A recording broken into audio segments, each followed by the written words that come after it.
কর্মসংস্থানের মাধ্যমে প্রতিবন্ধী ব্যক্তিদের আত্মনির্ভরশীল করে গড়ে তোলা এবং সমাজের মূলধারায় সম্পৃক্ত করার লক্ষ্যে ৩ জন প্রতিবন্ধী ব্যক্তির হাতে নিয়োগপত্র তুলে দিলেন প্রধানমন্ত্রী তারেক রহমান। তিনি আজ সকালে সচিবালয়ে মন্ত্রিপরিষদ বিভাগের নিজ কার্যালয়ে প্রবেশের সময় তাদের হাতে নিয়োগপত্র তুলে দেন। নিয়োগপত্রপ্রাপ্ত ৩ জন হলেন গাইবান্ধার শাখাটা উপজেলার আয়েশা আক্তার, সিরাজগঞ্জের কামারখন্দ উপজেলার নীলা খাতুন এবং নড়াইল সদর উপজেলার মোহাম্মদ হাসমত আলী। প্রধানমন্ত্রীর কাছ থেকে সরাসরি নিয়োগপত্র পেয়ে তারা উচ্ছ্বাস প্রকাশ করেন এবং তাদের জন্য দিনটি ছিল নতুন কর্মজীবনের পাশাপাশি নতুন স্বপ্নেরও সূচনা।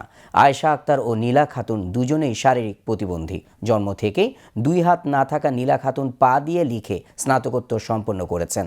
তাকে ঢাকার মিরপুরের জাতীয় প্রতিবন্ধী উন্নয়ন ফাউন্ডেশনে শিক্ষক পদে নিয়োগ দেওয়া হয়েছে। আয়েশা আক্তারও পা দিয়ে লিখে স্নাতকোত্তর সম্পন্ন করেন। হাত না থাকায় মুখ দিয়ে নিয়োগপত্র গ্রহণ করেন তিনি। তাকে গাইবান্ধার বিয়াম ল্যাবরেটরি স্কুল অ্যান্ড কলেজে ক্লাস সুপারভাইজার পদে নিয়োগ দেওয়া হয়েছে।